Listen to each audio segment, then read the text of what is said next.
या बातमीचे प्रायोजक आहेत मनोरंजन नगरी, लहान मुलांसाठी फुल एन्जॉय पॉइंट, पत्ता होम मैदान, पासपोर्ट ऑफिस समोर, सोलापूर।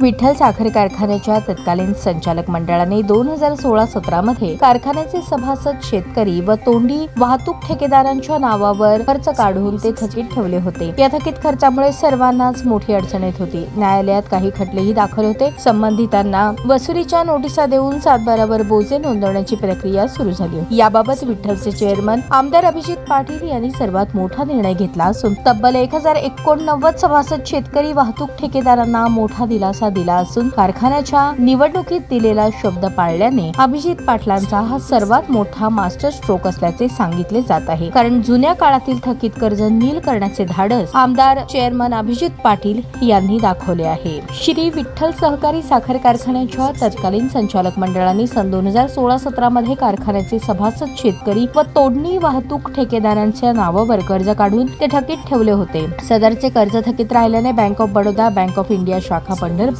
यांनी वसुलीची कारवाई करून संबंधित शेतकरी, तोडणी वाहतूक ठेकेदार आणि कामगार यांच्या विरोधात न्यायालयात खटले दाखल केले होते। संबंधितास वसुलीच्या नोटिसांसोबत 7/12 बोजे नोंदवण्याची प्रक्रिया सुरू झाली होती। त्यामुळे त्यांच्या नावावर कारखान्याचे तत्कालीन संचालक मंडळांनी कर्जे घेतलेली होती। त्यांच्या विरोधात शेतकरी, ठेकेदार व कामगार यांच्या मनात असंतोष निर्माण झाला होता। सदर कर्जाचे प्रकरण निकाली नाही निघाले तर संबंधित वसुलीची पुढील कारवाई होणार होती। या त्रासाला कंटाळून काही शेतकरी, तोडणी वाहतूक ठेकेदार आत्महत्येशिवाय पर्याय राहिला नव्हता। परंतु विद्यमान चेअरमन अभिजित पाटील हे याबाबतीत संबंधित बँक ऑफ इंडियाची प्रकरणे कोर्टात असल्याने अनेक अडचणींना सामोरे जाऊन न्यायालय व बँक यांच्याशी समन्वयाने चर्चा करून तडजोडीने दोन्ही बँकांची कर्ज प्रकरणे OTS द्वारे निकाली काढून शेतकरी, सभासद, ठेकेदार यांना पीक कर्ज व इतर कोणत्याही कर्ज प्रकरणे करण्यासाठी भविष्यात बाधा येणार नाही अशी तडजोड करण्यात आली आहे। त्यामुळे तब्बल 1089 लोकांनी सुटकेचा श्वास सोडला।